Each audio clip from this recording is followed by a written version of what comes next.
अरिहन्ताणं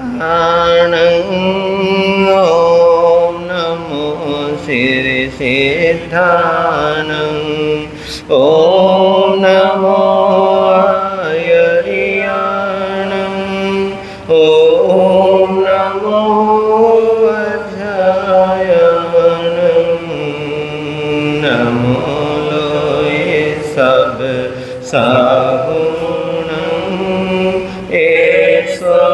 पंच नमोकारो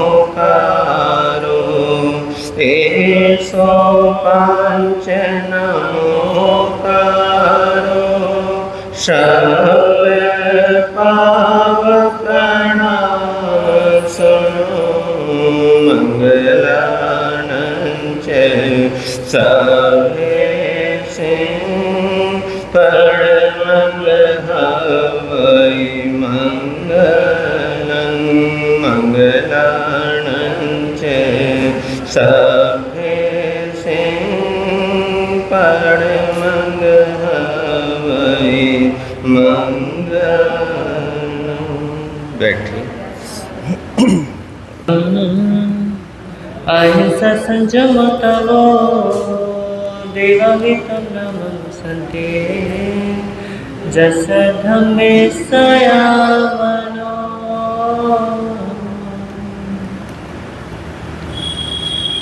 सर्वप्रथम तेनालीतार्याण शास्त्री प्रभु परमात्मा श्रवण भगवान महावीर स्वामी जी के पावन से चरणों में कोटिशः वंदन। समस्त गुरु भगवंतों के पावन से चरणों में, मेरे आराध्य पूज्य गुरुदेव के पावन से चरणों में कोटिशः वंदन नमन। एवं श्री नवनीत मुनि जी तथा साध्वी परिवार एवं इस प्रातः कालीन धर्म सभा में श्रीमद् उत्तराखंड श्रुतदेव भगवान की पावन आराधना के पलों में उपस्थित जन शासन के उपासकों एवं उपासिकाओं, आप सभी का हार्दिक हार्दिक स्वागत है।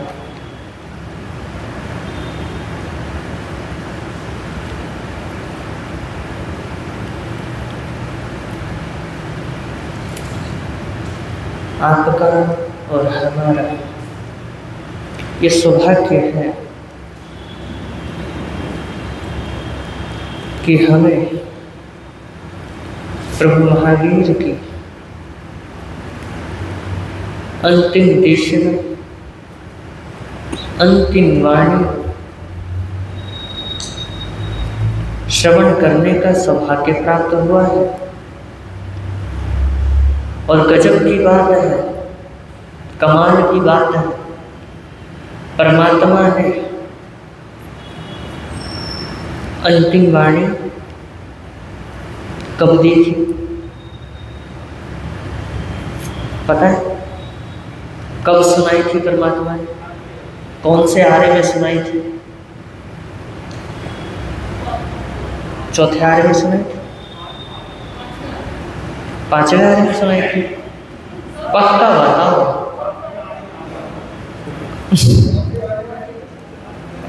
है ना? चौथे आरे में। और देखिए गजब की बात है, वो वाणी हमें पांचवें आरे में सुनने को मिल रही है। और इतना कुछ बदलने के बाद भी फिर भी सुनने को मिल रही है। और जहाँ तक मुझे लगता है, क्योंकि हमारे आगमों में बहुत सी कटौतियाँ आई, क्योंकि परिस्थितियाँ, समय ऐसी परिस्थितियों से गुजरा है हमारा शास्त्र, हमारा आगम, हमारा जनशासन। तो मुझे लगता है जब परमात्मा ने यह वाणी दी होगी तो ये सिर्फ इतना ही ग्रंथ नहीं होगा, क्योंकि पढ़ने वाले भगवती सूत्र भी पढ़ते हैं, पढ़ने वाले अंतगढ़ सूत्र भी पढ़ते हैं, पढ़ने वाले आचारांत सूत्र भी पढ़ते हैं, तो इनके विषय में जब हम पढ़ते हैं तो उसमें कितने कितने पद्य लिखे होते हैं कि इतने पद्य विच्छेद हो गए हैं और इतने पद्य वर्तमान में मौजूद हैं। तो मुझे जहाँ तक समझ आता है कि कहीं ना कहीं हमारे उत्तराध्ययन सूत्र में भी कमी आई होगी, लेकिन फिर भी जितना भी है हमारे पास वो भी पूर्ण जैसा प्रतीत होता है।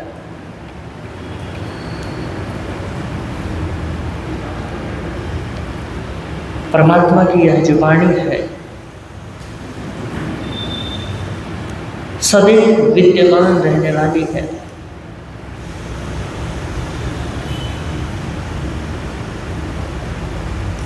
और यह जो ध्वनि का जो मंडल है, कहते हैं ना कि कोई भी अगर मंत्र बोले या कोई किसी चीज़ का उच्चारण करे तो एक वो जो ध्वनि निकली है वो क्या होता है, घूमता रहता है आकाश में।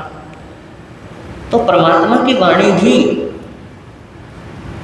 प्रवाहित है, घूम रही है। कहीं ना कहीं वो स्वर किसी सोए हुए के कानों में पड़ जाती है, किसी सोए हुए के पास पहुंच जाती है, तभी तो वो जाग जाता है।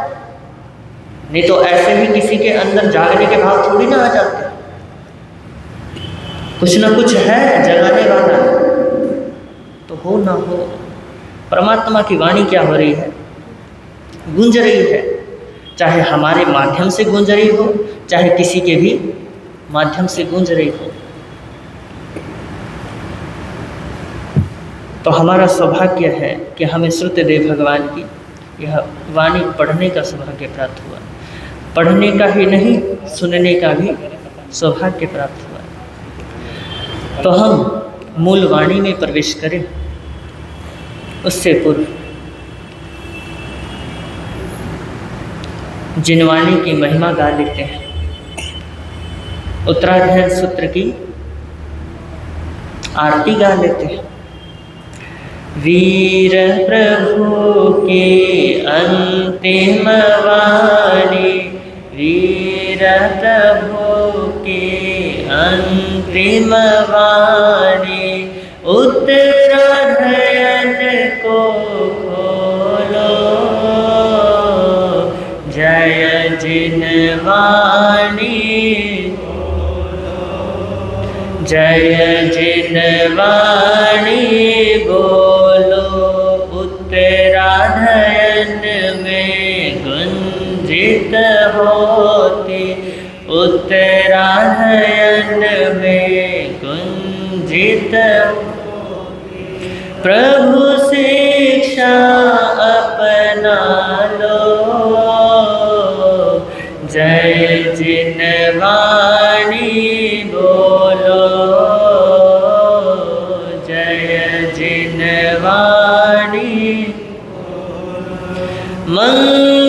मंगलकारी भव भयहारी, जिन वाणी है शरणा, जिसके आराधन से निश्चित ही मिटता जन्म मरना। पाप कर्म को छोड़ के अब तो, पाप कर्म को छोड़ के अब तो, जिन वाणी के हो लो, जय जिन वाणी बोलो, जय जिन जिन वाणी का हर अक्षर ही अक्षय आनंद दाता, शब्द शब्द में सत्य धर्म का संदेश मिल जाता, हर वाक्यों में वैराग्य हर वाक्यों में वैराग्य की गूंज हृदय में ढालो। जय जिन वाणी बोलो,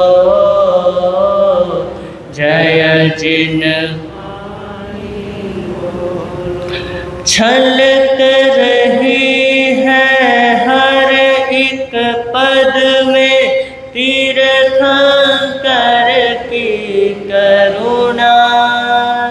जिससे जिन शासन जय पाता आगम सच्चा सरना।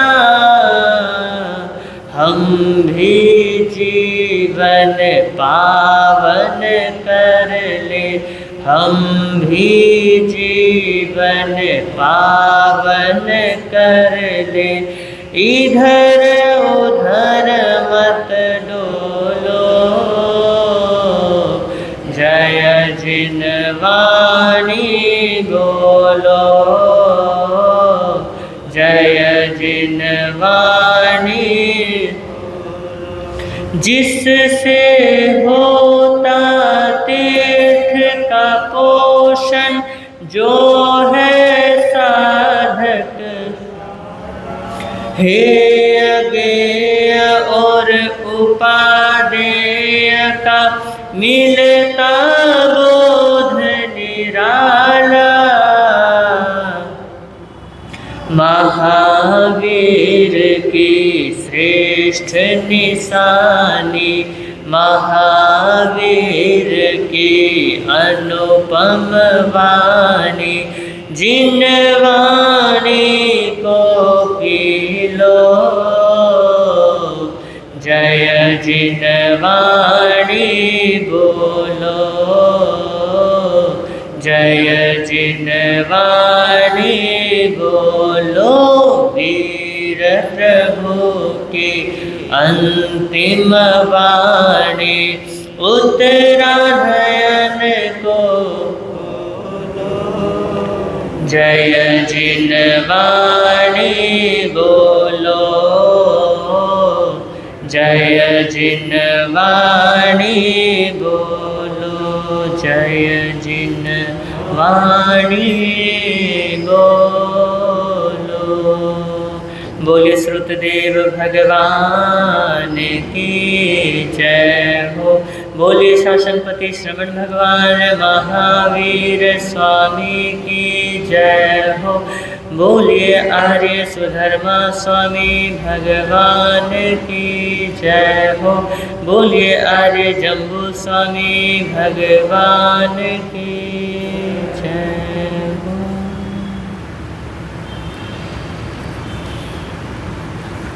तो आज 2 अध्ययन करने के भाव है। प्रयास रहेगा कि 2 अध्ययन सही से आपके समक्ष प्रस्तुत किया जाए। 15वां अध्ययन सभिक्षुक। तो हम मूल वाणी पढ़े, उससे पूर्व जिनके मुखारविंद से यह जो मूल वाणी निर्झरित हुई है, ऐसे परम पिता परमात्मा श्रवण भगवान महावीर स्वामी की हम सभी शरणा ग्रहण करते हैं। वधमानं शरणं पवच्चामि, वधमानं शरणं पवच्चामि, वधमानं शरणं पवच्चामि।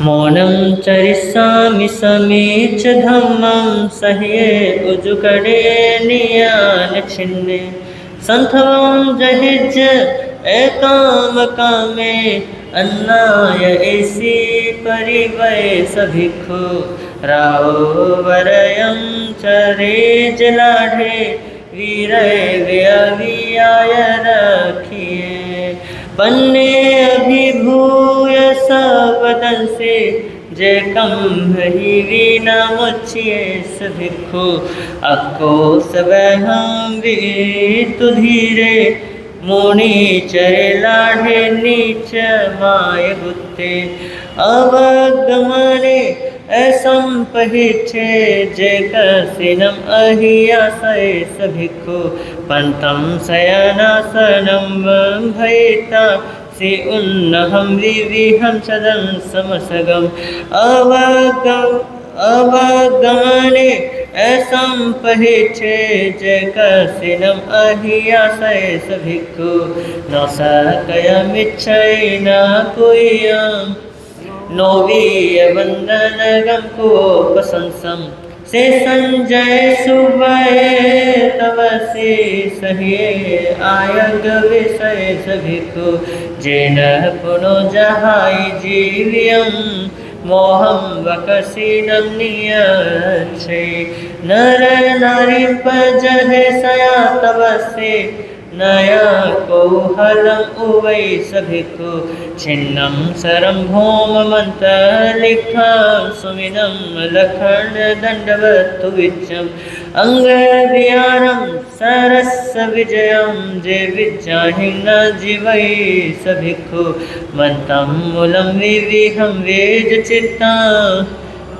वमन वीरेण धुमने सिनानम आउरे शरणम दिगीच्छियं च तं परिनाय परिवय सभिखु खत्तीयगण उगराय पुत्ता महान भूय विविहाय सिपिनो नोते शिवाय इसी लोग पूयम तं परिनाय परिवय सभिखु गिहिनो जे पवयेन दिठा अपवयेन वसंतुया हविज्जा तिसिम इहलोया फलठा जो संथवम न करे सभिखु शयनासन पान भोजनम विविहम खाइम साइवम परिसिम अदय पड़ी से ही अनियंठे जेता न पाहु सही सभिखु चमकिंच आहार पानगम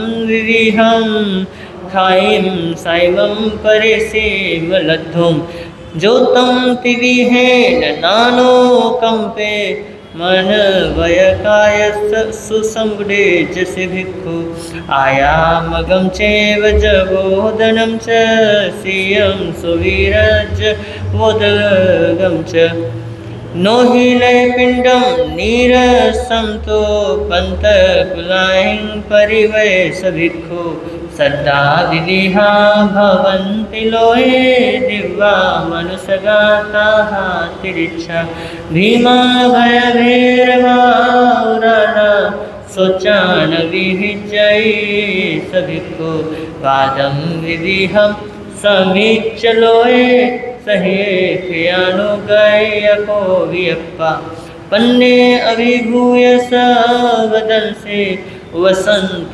अभिहेडय सभिखु आसिप जीवी अभिहे अमित जी इंद्रिय सभावे प्रमुखे आनो कसाय रहुआ पभके चिचा गिहम एक चरे सभिखु तेरे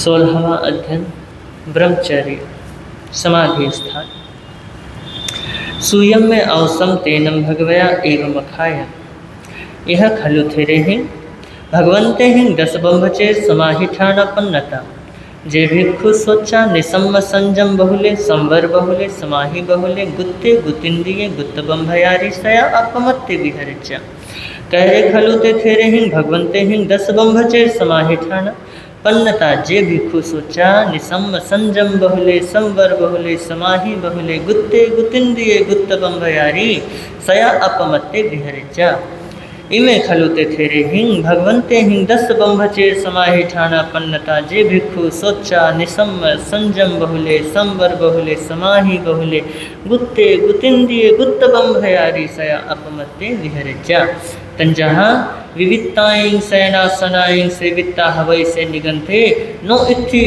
पशु पंडग संसताएं सैनासनाएं सेविता हवै से निगंथे तम कहमिति चे आयरियाः निगंथस्य खलु इत्थि पशु पंडग संसताएं सैनासनाएं सेवमानस्य बंभयारिस्य बंभचेरे संकावा कंखावा विगिच्छावा समुपजिज्जा भेदं वा लभेज्जा उम्मायं वा पावनिज्जा दीहकालियं वा रोगायंकं हविज्जा केवली पन्नताओ धम्माओ भंसेज्जा तमः नो इत्थि पशु पंडग संसताएं सैनासनाएं सेविता हवै से निगंथे नो इत्थीनम कहम कहिता हवै से निगंथे तम कहमिति चे आयरिह निगंथस्य खलु इत्थीनम कहम कहे मानस्य बंभयारिस्य बंभचेरे संकावा कंखावा विगिच्छावा समुपजिज्जा भेदं वा लभिज्जा उमायं वा पौनिज्जा दीहकार्यं वा रोगायंकं हवेज्जा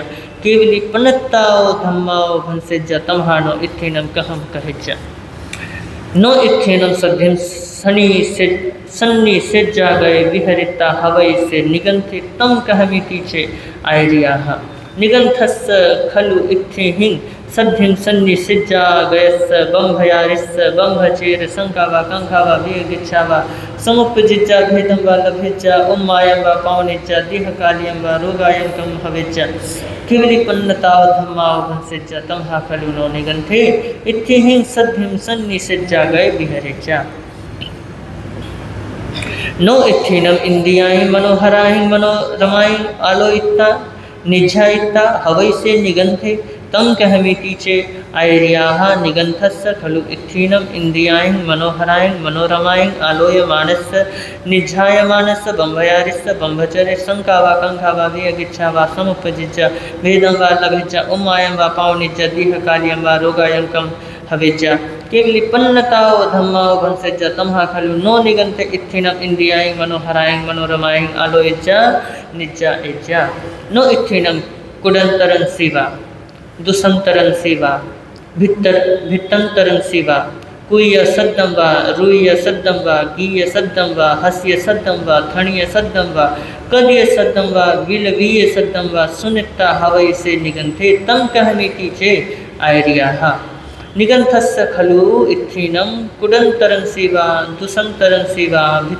भितंतरं शिवा कुय्य सद्दं वा रुय्य सद्दं वा गीय सद्दं वा हस्य सद्दं वा थणीय सद्दं वा कंदीय सद्दं वा वीर्य सद्दं वा सुनेमानस्य बंभयारिस्य बंभचेरे संकावा कंखावा विगिच्छावा समुपजिज्जा भेदं वा लभेज्जा उम्मायं वा पावनिज्जा दीहकालियं वा रोगायंकं हवेज्जा केवली पन्नताओ धम्माओ भंसेज्जा तमहा खलु नो निगंथे इत्थीनम कुडंतरं शिवा दुसंतरं शिवा भित्तंतरं शिवा कुय्य सद्दं वा रुय्य सद्दं वा गीय सद्दं वा हस्य सद्दं वा थणीय सद्दं वा कंदीय सद्दं वा विलवीय सद्दं वा सुने माने विहरिज्जा नो निगंथे पूवरयं पूवकीलियं अनुसरिता हवै से निगंथे तम कहमिति चे आयरियाः निगंथस्य खलु इत्थीनम पूवरयं पूवकीलियं अनुसरमाणस्य बंभयारिस्य बंभचेरे संकावा कंखावा विगिच्छावा समुपजिज्जा भुंदे वा लभेज्जा उम्मायं वा पावनिज्जा दीहकालियं वा रोगायंकं हवेज्जा केवली पन्नताओ धम्माओ भंसेज्जा तमहा खलु नो निगंथे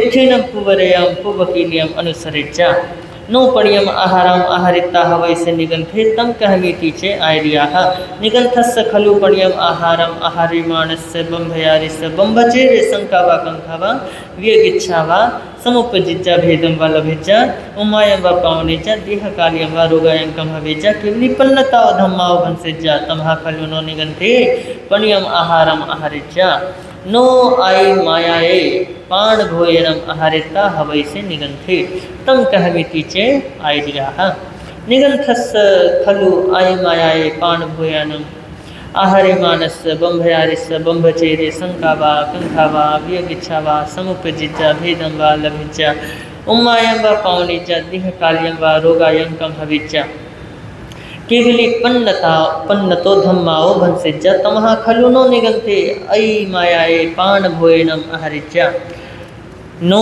विभूषानुवाई हवैसे निगंथे तम कहमीति चे आर्याः विभूषावृत्तिये विभूषीय शरीरे इत्थि जनस्स अभिल सनिज्य हवै तौनम तस्स इत्थि जनेनम अभिल सिज्जमानस्य बंभयारिस्य बंभचेरे संकावा कंकावा वित्तिगिच्छावा समुपजिज्जा भेयं वा लभेज्जा उम्मायं वा पौनिज्जा दीर्घकाल्यं वा रोगायंकं भवेज्जा केवली पन्नताओ धम्माओ भंसिज्जा तमहा खलु नो निगंते विभूषानुवाई सिया नो सद्दरूप रस गंध फासानुवादी हवै से निगंते तम कहमीति चे आर्याः निगंथस्य खलु सद्दरूप रस गंध फासानुवादी सबंभयारि सबंभचेर संकावा कंकावा वियगिच्छावा समुपजिज्जा भेदवा लभेज्जा उम्मायं वा पौनिज्जा दीर्घकाल्यं वा रोगायंकं भवेज्जा केवली पन्नताओ धम्माओ भंसिज्जा तमहा खलु नो सद्दरूप रस गंध फासानुवादी हवेज्जा से निगंथे दसमे बंभचेर समाहिठाने हवै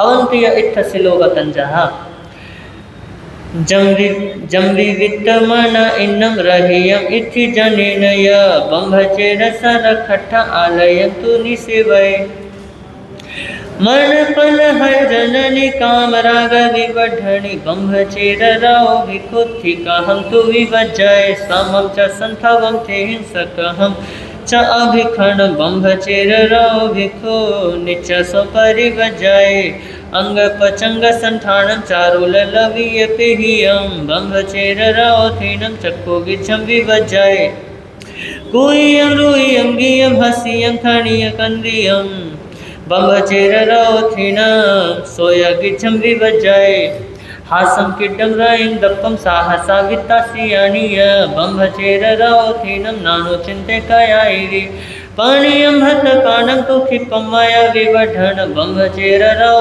भिक्खु निच स्वपाई बजाय धमल धम नियम काले जतथम पाणिहानवम नाहि मतं तु भंजिजा बंभचेर राव सया विभूषं परिवज्जिजा शरीर परिमंडनम बंभचेर राव भिक्खु सिंगारथम न धारय सद्दिरुवे व गंधे रसे फासे ताहे वय पंचविह काम गुणे निच सो परिवज्जय आलोथि जन इन्नो थि कहाय मनोरमा संथवो चेव नारिणम तेसिम इंद्रिय दर्शनम कुयम रुयम गियम हासभूतसियणीय पाणीयम हत पानं च अयिमायं पानभूयनं गतभूषण मिठं च कामभोगा यदुज्जया नरसत्तग विशिष्ट विसंतान उडम जहा दुज्जय काम भोगेय निच सो परिवज्जय संकठानानि सबाणी वज्जेजा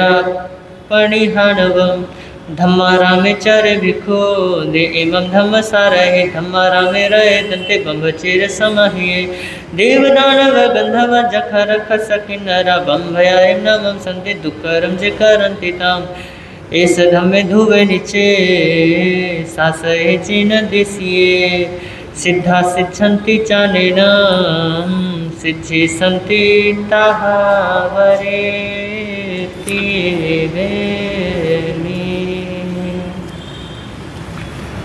आलोयना पाठ। श्रीयाग में तेरी है पन्नते तंजाहा सुत्तागमे अथागमे तदुभयागमे ए हवा श्रुत ज्ञान के विषय में जे कोई अत्याचार लाग्या हुए ते में आलो जम्बायथम वच्छामिन्यम हिनखरम अचक्षरम पैहिनम विनयहीनम जोहिनम घोषिनम सुठुदिनम दुठु पड़ीछ्यम अकाले को सच्छाओ काले न को सच्छाओ असच्छाइए सच्छायम सच्छाइए न सच्छायम तस्मिच्छामि दुक्खनम तस्मिच्छामि दुक्कडं तस्मिच्छामि दुक्कडं।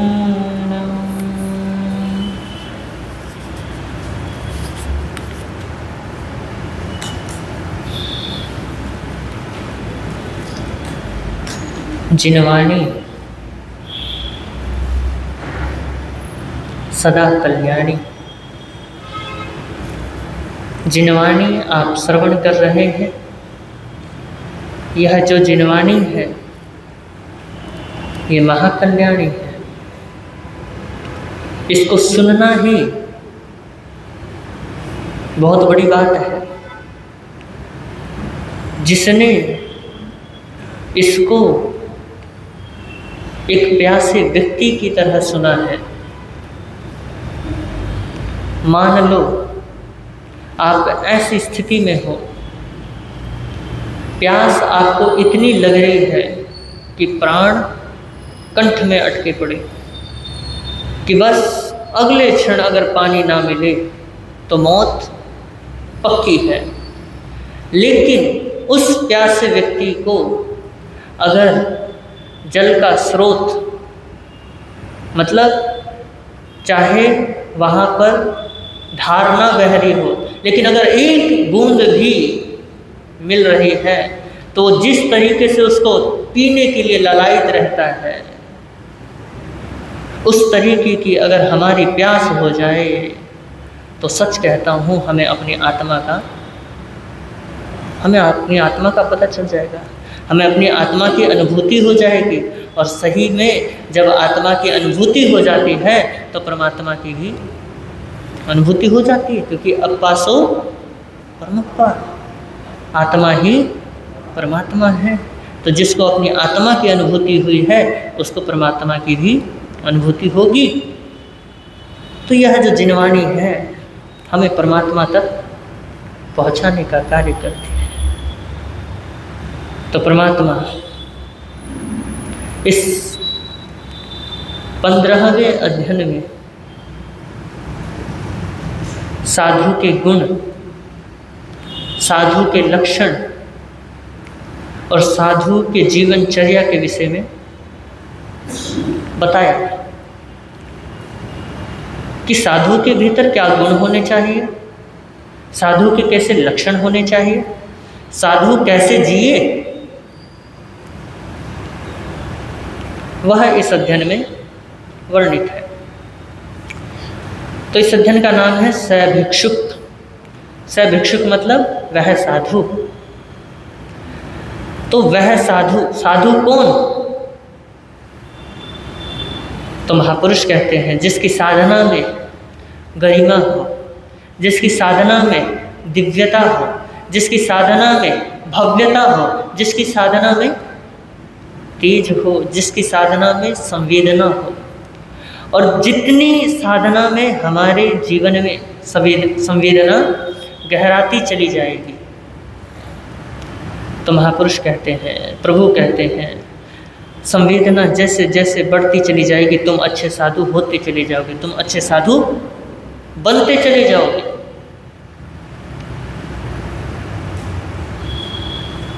क्योंकि साधु के संबंध में कई शब्द आते हैं, जैसे निर्ग्रंथ, साधु, भिक्षु, मुनि, संत इत्यादि इत्यादि। ऐसे ऐसे शब्दों का प्रयोग आता है। किसके लिए? एक साधु के लिए। और जो अंत शब्द बोला मैंने, संत, आज के समय में तो संत होना मुश्किल है, संत है ही नहीं। क्योंकि संत होने के बाद सिर्फ अरिहंत बनना बाकी रहता है। आज के समय में अगर हम साधु ही हो जाएं, साधु ही बन जाएं, वही बहुत बड़ी बात है। क्योंकि संत क्या है? उच्च कोटि का संत उच्च कोटि में आते हैं।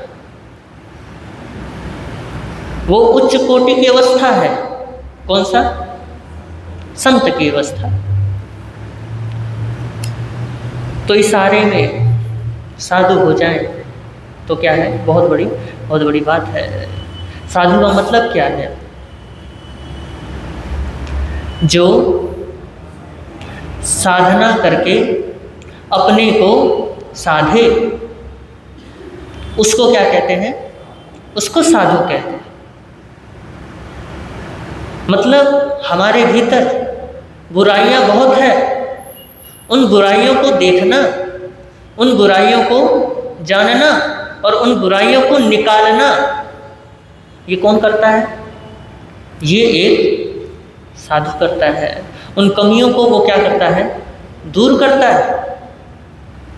क्योंकि कसाईयों की वजह से हमारी जिंदगी क्या हो जाती है? बर्बाद हो जाती है, नीचतम पहुंच जाती है, नीचे तक चली जाती है। तो कमियां बार बार हमारे भीतर आ जाती हैं। उन कमियों को देख करके उनको बाहर निकालना, देख करके उससे दूर होना, अगर उसमें आ गए हैं तो उससे संभलना, ये कौन करता है? ये साधु। कि वो इन कमियों से, इन कसाइयों से मुक्त रहे और इनसे दूर रहे, वो क्या है? वो है साधु। तो इन सब प्रक्रियाओं से, कौन सी प्रक्रियाओं से? कमियों से जो दूर हो, जो अपने कमियों को दूर करे, वो क्या है?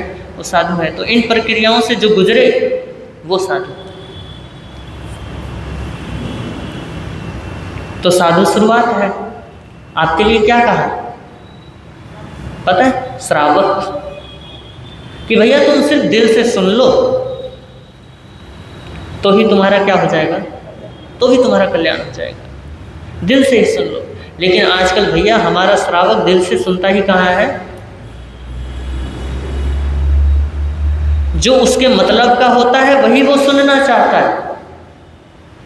क्या सुनना चाहता है? पता है क्या सुनना चाहता है? प्रशंसा। आपके मतलब की यही तो चीज है, प्रशंसा। कि प्रवचन में महाराज हमारी क्या करे?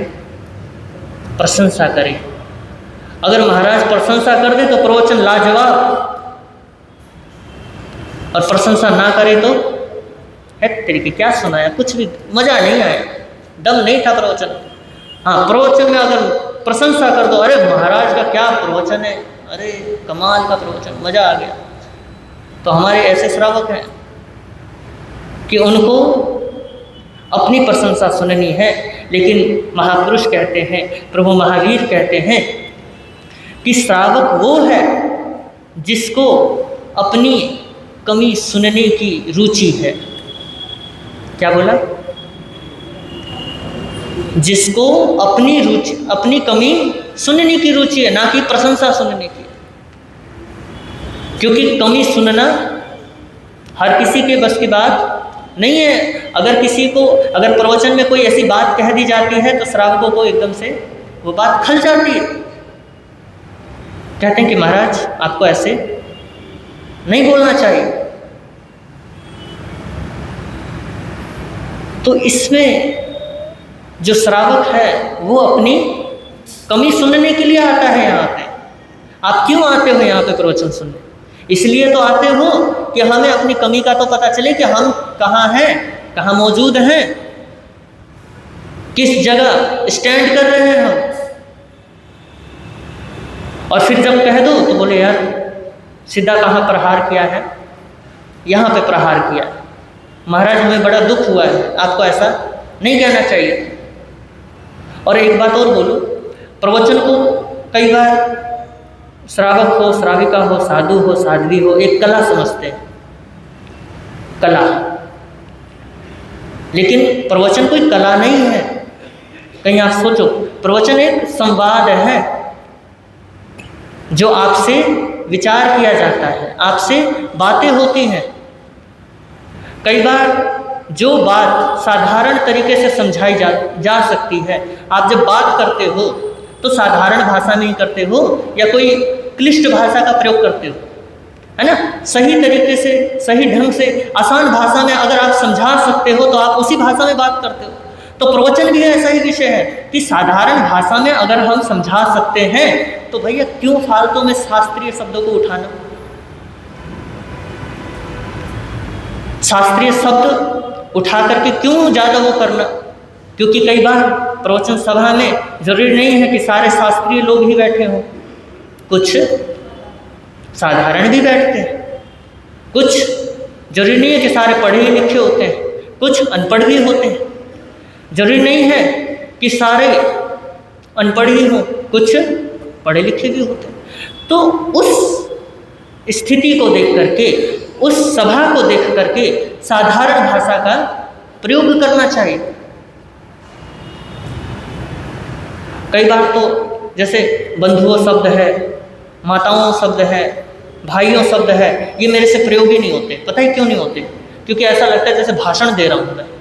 बोले बंधुओं, माताओं, बहनों, तो ऐसा लगता है जैसे भाषण दे रहा हूँ। और प्रवचन जिनवाणी सुनाना कोई भाषण नहीं है। अपने को तोलना और दूसरे को एहसास करा देना कि भैया तू भी तोल खुद को कि तू कहाँ है। तो साधारण भाषा में समझ सको तो इसलिए जिनवाणी सुनाई जाती है। तो इसको कला मत समझना। महाराज कैसे सुना रहे ये मत देखना, महाराज क्या सुना रहे ये देखो।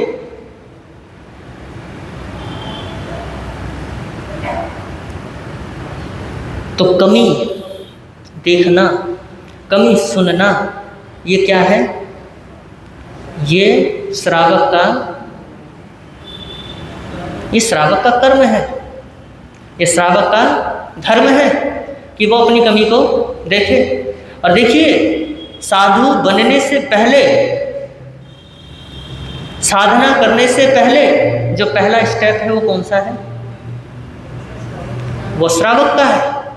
क्योंकि गुणस्थान की दृष्टि से देखो तो 5वां गुणस्थान किसका आता है? श्रावक का आता है।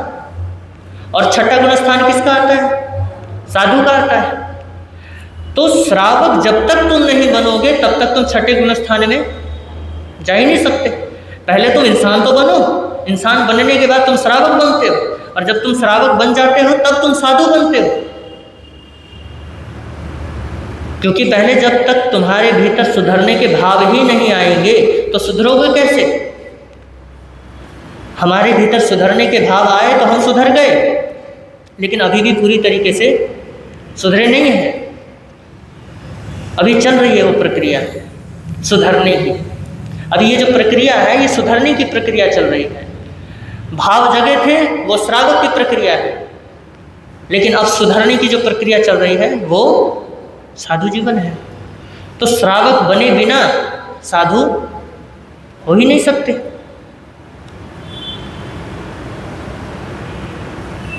तो पहले सुनो, फिर बोलो।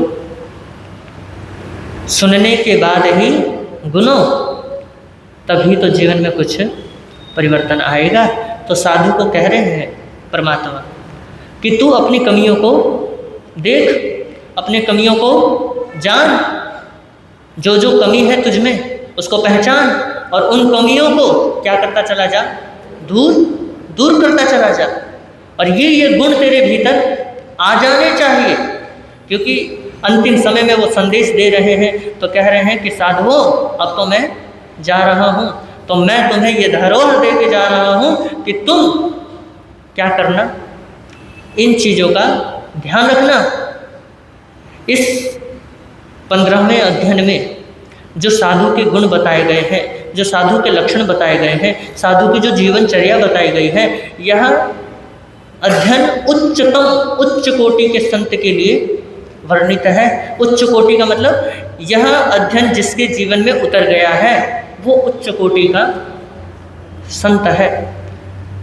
और ऐसी बात नहीं है कि जिसके जीवन में अगर ये समस्त गुण नहीं है तो वो साधु है ही नहीं। क्योंकि भैया एक उच्चतम संत भी होते हैं, उच्चतम साधु भी होते हैं, और एक मध्यम साधु भी होते हैं। मध्यम साधु को ही उपदेश दिया है कि भैया तुम उच्चतम होने की क्या कर दो, शुरुआत करो। क्योंकि तुम अभी जहाँ ठहरे हो ये ठीक जगह नहीं है, इससे आगे बढ़ो।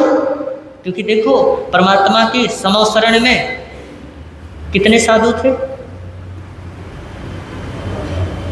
14,000 थे। और मोक्ष कितने गए? 700 गए। कमाल है, 14,000 साधु और 700 मोक्ष।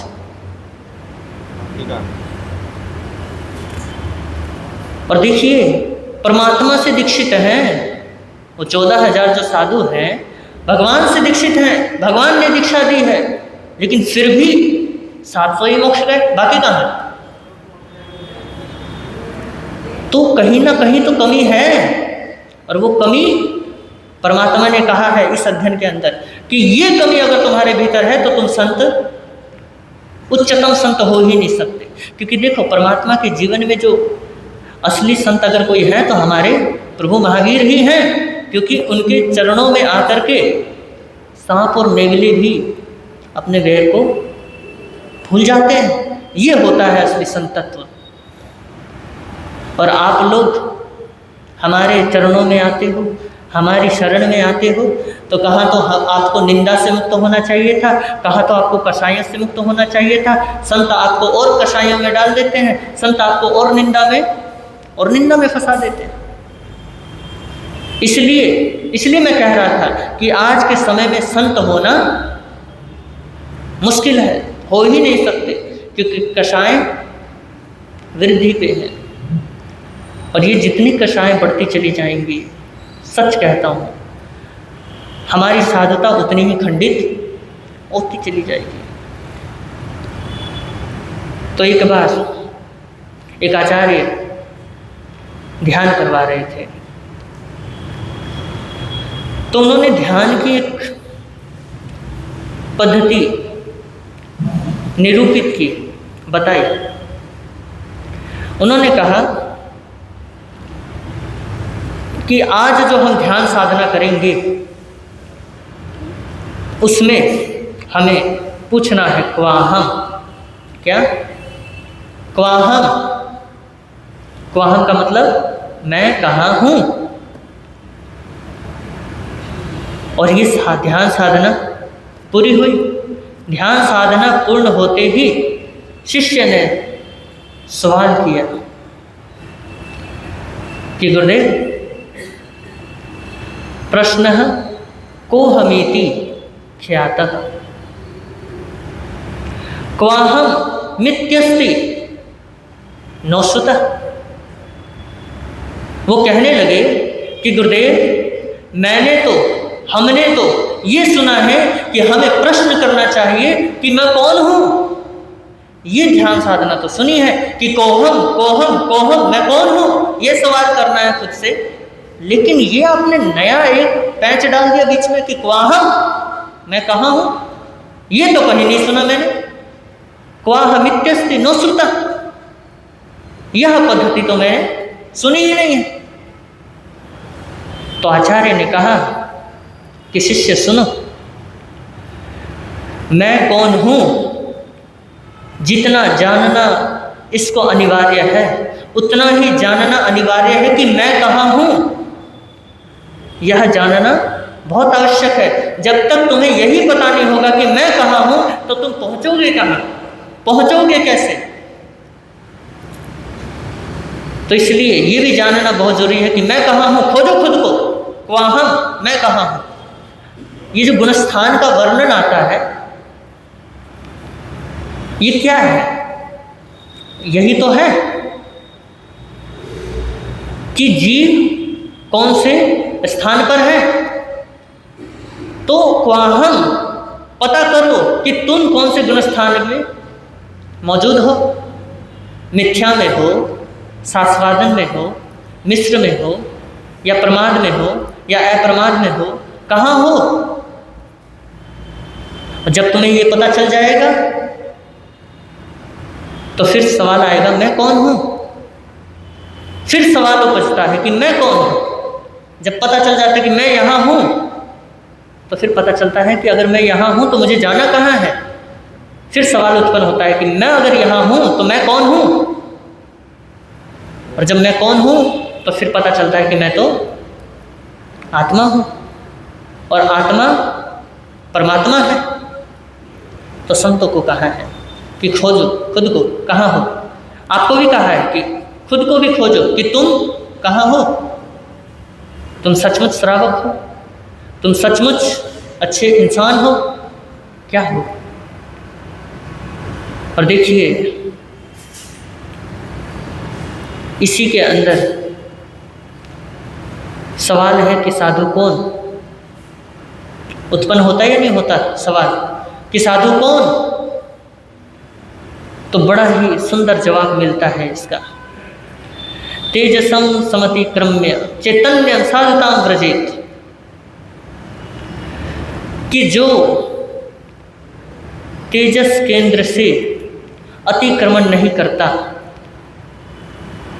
वो साधु हो ही नहीं सकता। जो तेजस केंद्र से अतिक्रमण कर जाए वो है साधु। तेजस केंद्र यह हमारी नाभि के पास होता है ना। और इसकी 2 ग्रंथियां हैं। लेकिन उन बातों को करने से पहले आपको ये बता दें कि हमारे इस शरीर के भीतर बहुत से केंद्र हैं।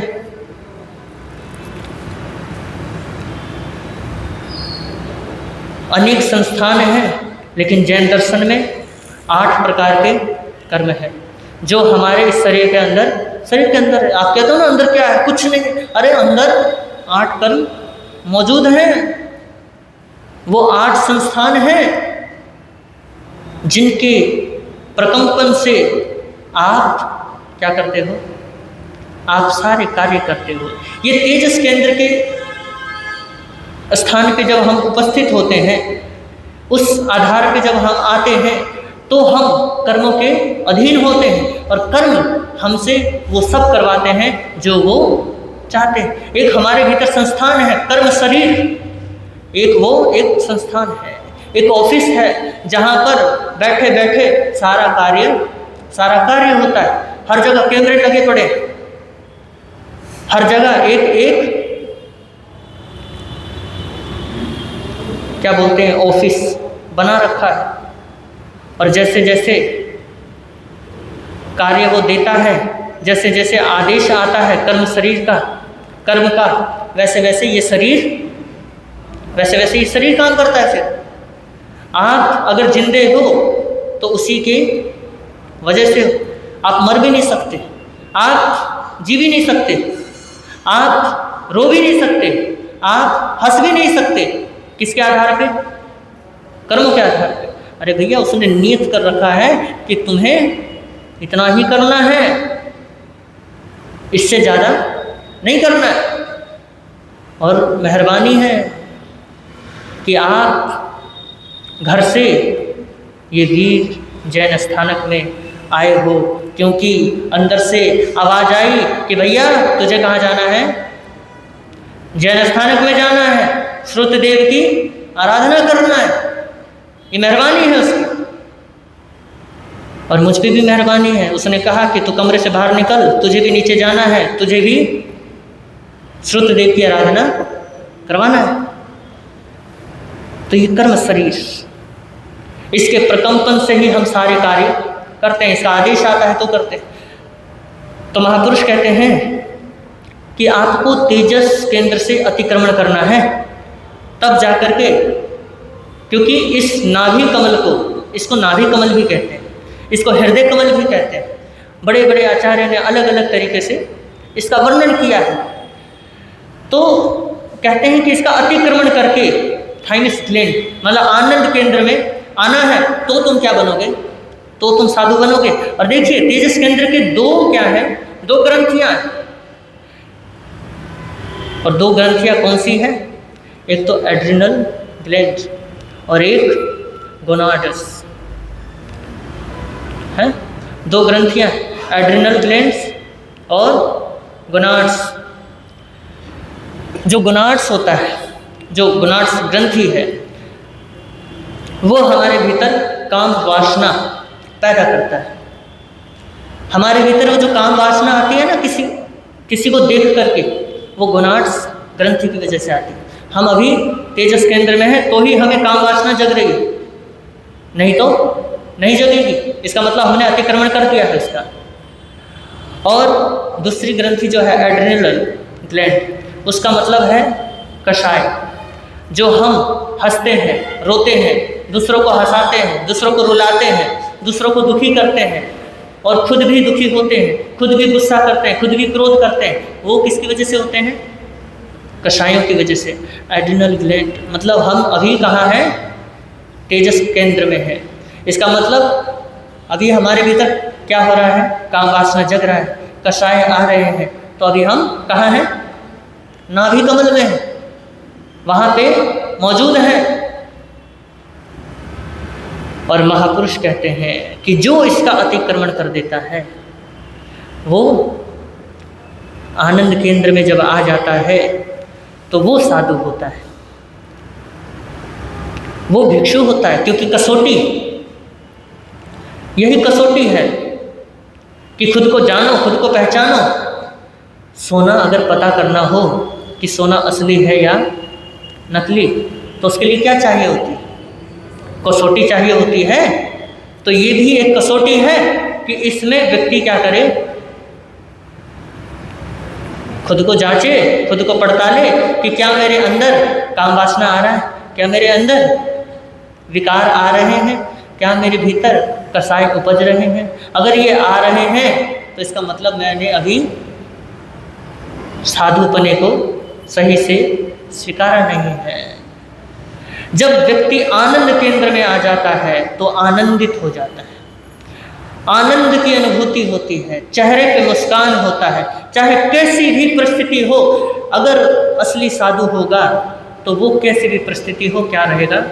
मुस्कुराता रहेगा हर परिस्थिति में। तो साधु कौन? सवाल हो सकता है, तो पहचान भी बता दूं कि जिसको देख करके आपको दीक्षा लेने के भाव जग जाए वो साधु। आप बोलोगे महाराज इसका मतलब आप तो साधु हो ही नहीं, आपको देख करके तो हमारे भीतर भाव ही नहीं जगते। तो मैं कौन सा कह रहा हूँ कि मैं साधु? देखो, साधु वो है जो क्या है? आनंदित है। साधु वो है जो कसायों से मुक्त है। साधु वो है जो शुभ लक्षणों से युक्त है।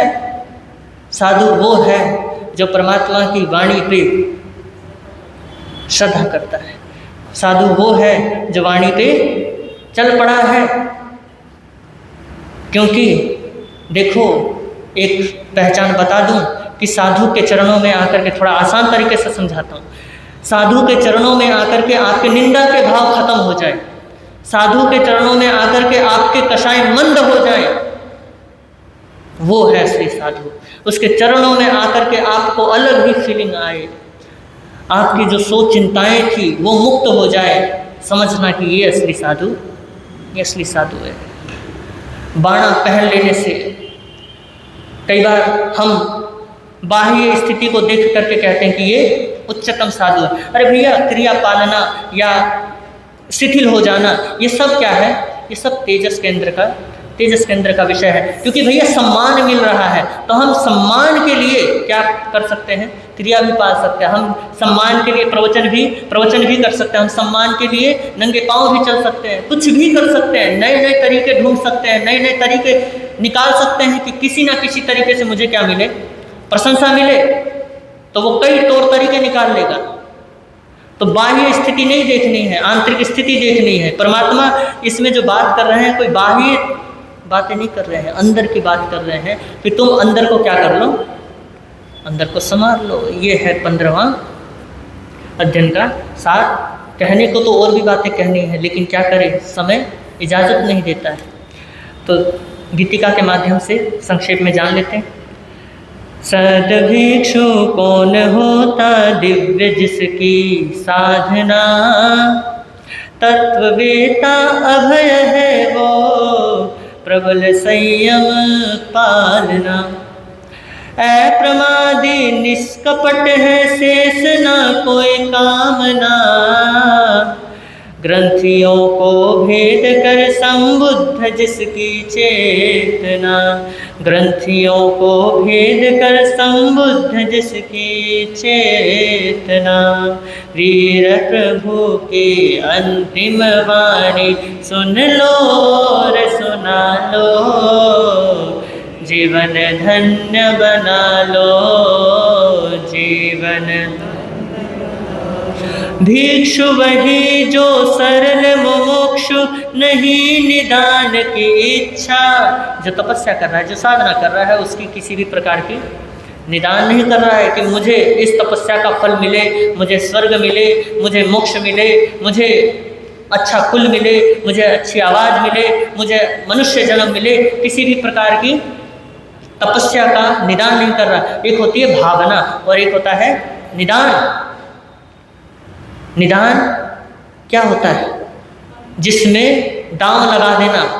निदान एक प्रकार का जुआ है कि अपने दांव को लगा देना, जिससे ज़्यादा मिल सकता था लेकिन हमने क्या कर दिया, उसको दांव पे लगा दी, वो निदान है। और एक भावना भाना कि मुझे आज एक क्षेत्र मिले, कोई अपेक्षा नहीं जोड़ी उसमें, कोई क्या नहीं जोड़ा, कोई फल की कामना नहीं की, लेकिन हाँ अपनी मुक्ति के लिए सिर्फ भावना भाई है कि प्रभु मुझे क्या मिले, आर्य क्षेत्र मिले, प्रभु मुझे उत्तम कुल मिले, प्रभु मेरे को जिनवाणी सुनने को मिले। ये क्या है? ये भावना है, शुभ भावना है। लेकिन एक निदान करके फिर आप क्या हो जाते हो? बंध जाते हो। निदान एक प्रकार की रस्सी है जिसमें आप क्या हो जाते हो? बंध जाते हो। तो कह रहे हैं भिक्षु वही जो सरल मुमुक्षु, नहीं निदान की इच्छा, राग न पाले संस्तव छोड़े, अज्ञात बना ले भिक्षा, प्रतिबद्ध विहार करे जो, उनकी महिमा गालो, जीवन धन्य बना लो, जीवन। आत्म रक्षक प्रज्ञाधारी, जिनवाणी का ज्ञाता, राग मुक्त हो परिसह जीते, सदाचार अपनाता, आत्मतुल्य है प्राणी सारे, मूर्छा भाव हटा लो, जीवन धन्य बना लो, जीवन। वंदन पूजा और प्रशंसा नहीं सत्कार विभाए, संयत सुव्रत और तपस्वी सबके हित को चाहे, आत्मगवेशी होता भिक्षु अंतर मन चमका लो, जीवन धन्य बना लो, जीवन।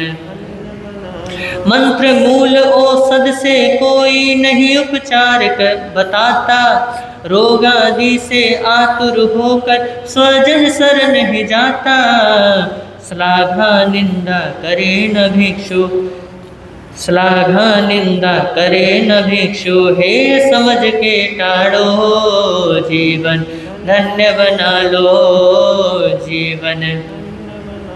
नीरस भोजन मिले या पानी, निंदा कभी न करता, प्रांत कुलों से भिक्षा लेता, संभावों में रहता, सुनकर रौद्र गर्जना कोई, मन में भय न पालो, जीवन धन्य बना लो, जीवन।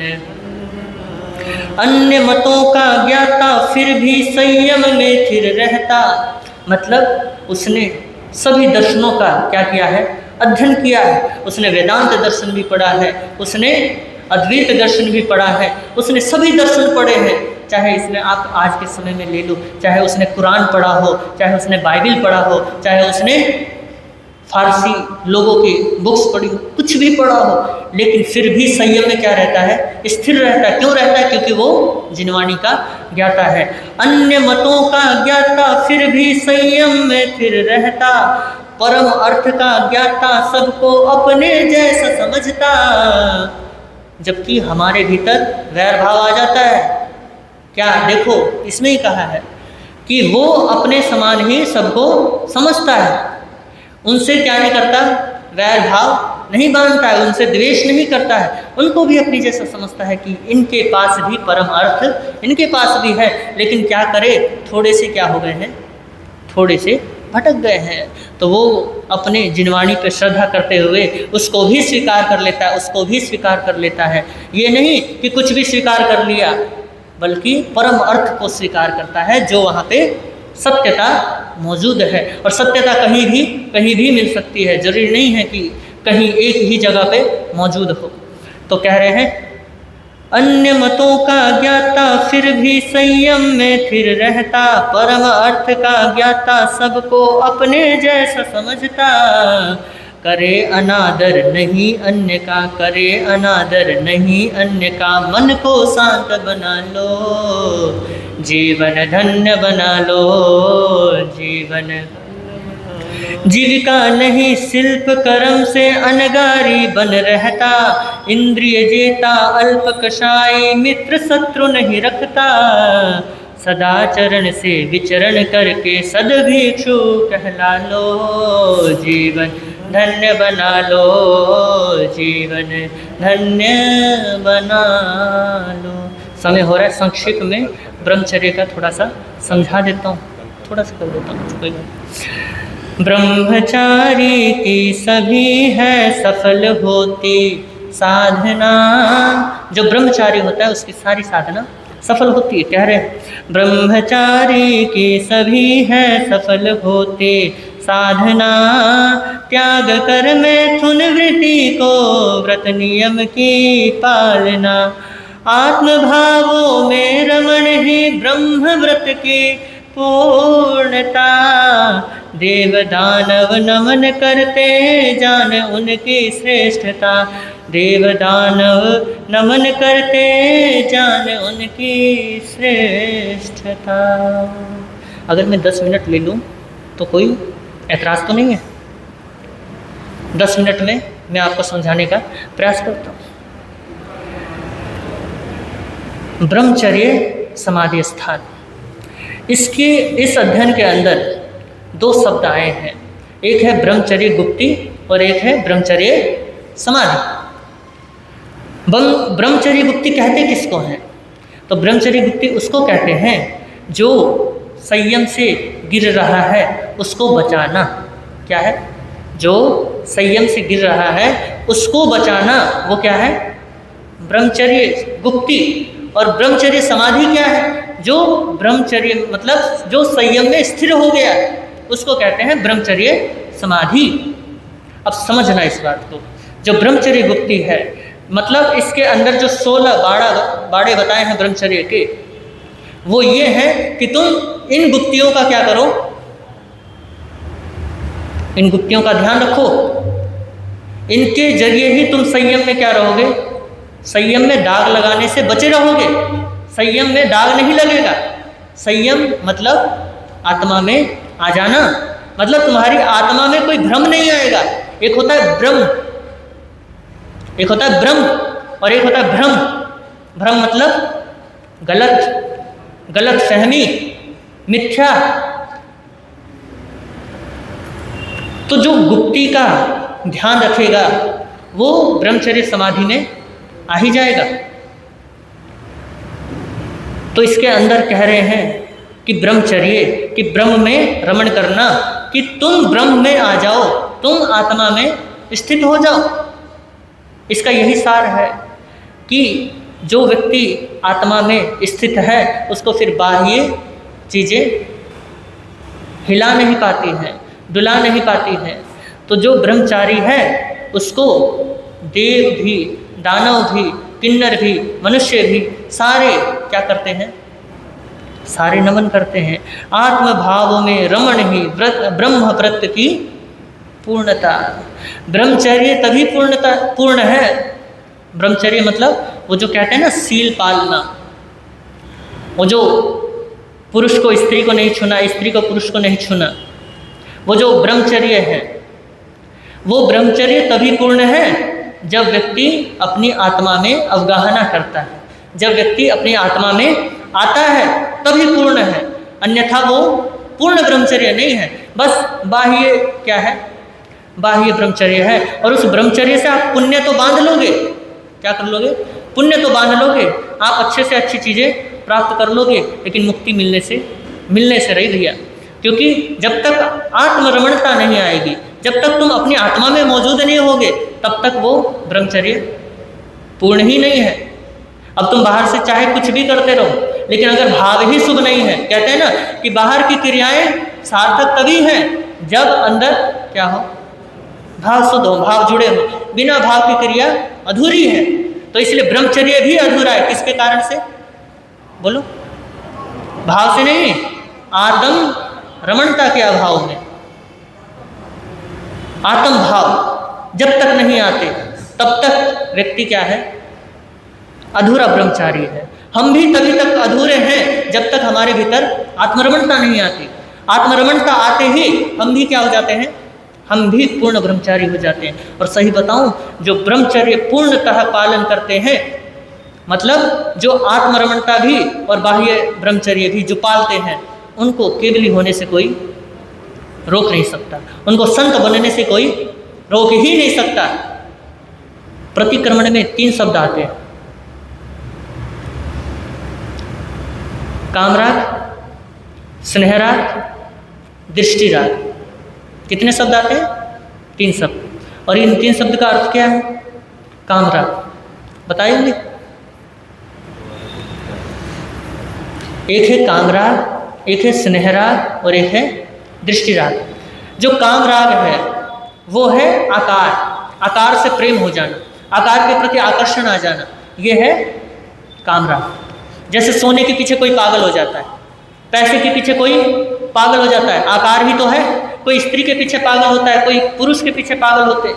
तो ये क्या है? ये आकार, ये कामराग है। स्नेहराग क्या है? स्नेहराग कि वो मेरा है, मैं उसका हूं, है ना? होता है ना, एक अपनी मालकियत जमाना, स्नेहराग कि ये मेरा है, मेरे को कहीं ये छोड़ के नहीं जाएगा, ये स्नेहराग। और एक होता है दृष्टिराग। दृष्टिराग कहते हैं किसी पार्टी को मानना, किसी संप्रदाय को मानना,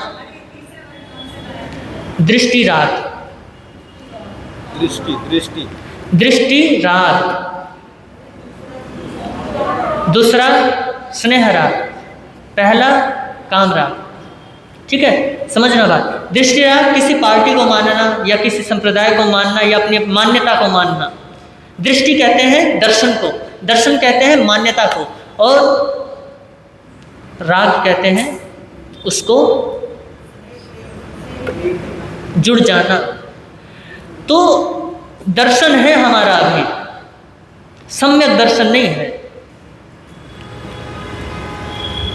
सम्यक दर्शन का मतलब श्रद्धा होना सत्य के प्रति, उसमें कोई आवरण नहीं होता, वहाँ पे कोई अपेक्षा नहीं होती है। जो सम्यक दर्शन है उसमें कोई अपेक्षा नहीं होती। जो दृष्टि राग है वहाँ पे आपकी मान्यता क्या हो गई है? मान्यता आपके राग से, आपकी वजह से जुड़ी हुई है कि ये अच्छा है और ये बुरा है। इसे कहते हैं दृष्टि राग। और इस दृष्टि राग की वजह से ही हम क्या होते हैं? हम विचल जाते हैं, हम भटक जाते हैं। और ये दृष्टि राग बहुत ही खतरनाक होता है। तो इसलिए देखिए, एक विश्वास है और एक श्रद्धा है। क्या कहा? एक विश्वास है और एक श्रद्धा है। विश्वास कहाँ पैदा होता है? क्योंकि विश्वास टूटते रहते हैं। विश्वास कहाँ पैदा होता है? बोलो। विश्वास मन में। कहाँ? मन में। और मन क्या है? चंचल है। जो चीज़ चंचल वस्तु में ही क्या हो रही है? चीज में, जड़ में पैदा हो रही है, तो वो भी तो चंचल ही होगी। तो विश्वास टूटता रहता है हमारा, विश्वास बनता रहता है हमारा। लेकिन श्रद्धा आत्मा का विषय है। श्रद्धा कहाँ उपस्थित है? आत्मा में। और वो श्रद्धा जब उपस्थित है तो वो कभी फिर जाती नहीं है। तो हमें विश्वास नहीं करना, हमें श्रद्धा करना है। हमें दृष्टि राग में नहीं फंसना है, हमें सम्यक दृष्टि बनना है। जो सम्यक दृष्टि बन जाता है वो ब्रह्मचारी हो जाता है।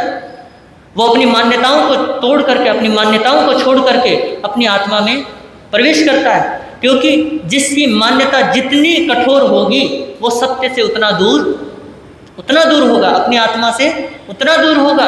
क्योंकि मानने वाले तो हम संसारी हैं भैया, और हम बंधन को ही मुक्ति मानते हैं। तो हमारे लिए मोक्ष भी तो बंधन ही होगा, हमारे लिए सत्य भी तो बंधन ही होगा। हम शरीर को ही क्या मान रहे हैं? आत्मा मान रहे हैं। तो फिर वो अमूर्त का पता कैसे चलेगा? तो इसलिए वहाँ पे अपनी मान्यता छोड़नी पड़ती है कि हम जो मान रहे हैं उसको हम क्या करते हैं? छोड़ते हैं। और उनको छोड़ने के बाद जो मिलेगा वो क्या होगा? वो सत्य होगा, वो सही होगा। क्योंकि जो तुमने माना था वो तुम्हारा भ्रम था, और जो असली में मौजूद है वो ब्रह्म है। पहुंच गए ना ब्रह्म में, अब हो गए ब्रह्मचारी, अब हुए हैं पूर्ण। तो परमात्मा कह रहे हैं, सिर्फ ये संतों को नहीं कह रहे, ये श्रावकों को भी कह रहे हैं कि संतों को तो पूर्ण रूप से, और आपको बोलो अल्प रूप में, लेकिन पालना दोनों को ही है। ये जो पोषद व्रत करते हो ना, इसमें कोई सामायिक लेकर के बस उसमें माला पाठ करना नहीं होता। इसमें अपनी आत्मा में अवगाहना करना होता है, अपने आप को जानना होता है। जो श्रावक एक दिन का, जो आप उपासन दशांग सूत्र में पढ़ते हो कि श्रावक क्या कर रहा है? पोषद व्रत कर रहा है। वो पोषद व्रत करके कोई उसमें ये वर्णन नहीं है कि वो माला कर रहा है, वो बल्कि अपनी कमी को देख रहा है, अपनी कमियों को पकड़ रहा है, अपने कसाइयों को पकड़ रहा है, उनसे दूर हो रहा है। तब वो असली श्रावक बनता है। फिर वो जब असली श्रावक बन जाता है तो फिर वो असली साधु भी हो ही जाता है। जब वो कर्म निर्जरा कर देता है, जब वो अनंत पुण्यवाणी का उदय होता है, तब वो साधु बनता है। और जब साधु बन जाता है तो फिर वो साधना में तल्लीन हो जाता है। और जब वो साधना में तल्लीन हो जाता है, जब वो अपने आप को साध देता है, तो वो मुक्ति का दरवाज़ा खटखटा देता है, मुक्ति का दरवाज़ा खुल जाता है और मुक्ति में वो पहुंच जाता है। तो ब्रह्मचर्य समाधि स्थान, यह जो अध्ययन है इसको आप स्वयं भी पढ़ें, है ना, पढ़ करके इसको समझें। क्योंकि जितना समझ आया मुझे आपको कम समय में और संक्षेप में सुनाने का भाव रहा। तो गीतिका के माध्यम से समझ लेते हैं। वीर प्रभु की अंतिम वाणी सुन लो और सुना लो, जीवन धन्य बना लो, जीवन निर्ग्रंथ धर्म में बतलाए हैं ब्रह्म समाधि साधन, सम्यक आराधन से होता भिक्षु व्रत का पालन। उनको सुनकर और समझकर धर्म का मर्म निकालो, जीवन धन्य बना लो, जीवन धन्य बना लो। शील व्रती नहीं होता केवल तन आसक्ति तजना, शुभ भावों से भावित होना, अंतर शुद्धि करना। संयम संवर की चर्या से, संयम संवर की चर्या से ब्रह्म समाधि पालो, जीवन धन्य बना लो, जीवन। सभी इंद्रियों का संयम हो पापों के वर्जन में, निश्चय से तो ब्रह्म समाधि होती आत्मरमण में। साधन की शुद्धि के बल पर सिद्धि साध्य बना लो, जीवन धन्य बना लो, जीवन। ब्रह्मचर्य का दुष्कर व्रत जो निष्ठावान निभाते, सूर असुर सब वंदन करते, उनकी महिमा गाते। सिद्ध अनेकों हुए पाल के, जो ब्रह्मचर्य को जिन्होंने पाला है और जो सिद्ध हो चुके, जो सिद्ध हो रहे हैं और जो सिद्ध होंगे, वो इसी ब्रह्मचर्य समाधि स्थान की वजह से ही क्या हो रहे हैं? सिद्ध हो रहे हैं, अन्यथा सिद्ध हो ही नहीं सकते। ब्रह्म में आए बिना, आत्मा में आए बिना कोई भी मुक्ति में जा ही नहीं सकता, क्योंकि आत्मा में आने के बाद ही परमात्मा मिलता है, और जब परमात्मा मिल जाता है तो मुक्ति तो मिल ही जाती है। तो कह रहे हैं, सिद्ध अनेकों हुए पाल के, सिद्धि का सुख पालो, जीवन धन्य बना लो, जीवन धन्य बना लो। वीर प्रभु की अंतिम वाणी उत्तर अध्ययन को खोलो, जीवन धन्य बना लो, जीवन धन्य बना लो। बोलिए श्रीमद् उत्तराधर्म श्रुत देव भगवान की जय हो। बोलिए श्रवण भगवान महावीर स्वामी की जय हो। तो आप सभी ने बड़ी श्रद्धा के साथ जिनवाणी का श्रवण किया, इसके लिए बहुत बहुत आपकी इस भावना की मैं बहुत बहुत अनुमोदना करता हूँ कि आप इतनी देर तक सुनते हो, बैठते हो और अहोभाव लाया करो कि हमें जिनवाणी सुनने का अवसर प्राप्त हो रहा है। और देखिए, सुनाने को तो बहुत कुछ सुनने को मिल रहा है, चाहे संक्षेप में ही क्यों ना मिल रहा हो, है ना। तो अहोभाव, तो आप सभी ने मुझे बड़े प्रेम के साथ सुना, इसके लिए बहुत बहुत अनुग्रहित हूँ। ताणंग नमो सिद्धाणंग नमो आर्यन नमो जन नमो लय सब साउंडंग सो पंच नमोकारो शव पापनाशनो मंगलानंचे सभ्य सिंह पड़ मंग हवि मंगलम श्री चत्तारि मंगलम रिहंता मंगलम सिद्धा मंगलम साहु मंगलम कीर्ति पणत्तो धम्मो मंगलम चत्तारि लोकतमा रिहंता लोकतमा सिद्धा लोकतमा साहु लोकतमा कीर्ति पणत्तो धम्मो लोकतमा चत्तारि शरणं पहुँचामि रिहंते शरणं पहुँचामि सिद्धे शरणं पहुँचामि साहु शरणं पहुँचामि कीर्ति पणत्तं धम्मं शरणं पहुँचामि। अरिहंता जी का शरणा, सिद्धा जी का शरणा, साधु जी का शरणा, कीर्ति पणत्तो दया धर्म का शरणा, चार शरणा, दुख करना, सुख करना, मंगल करना, आनंद करना।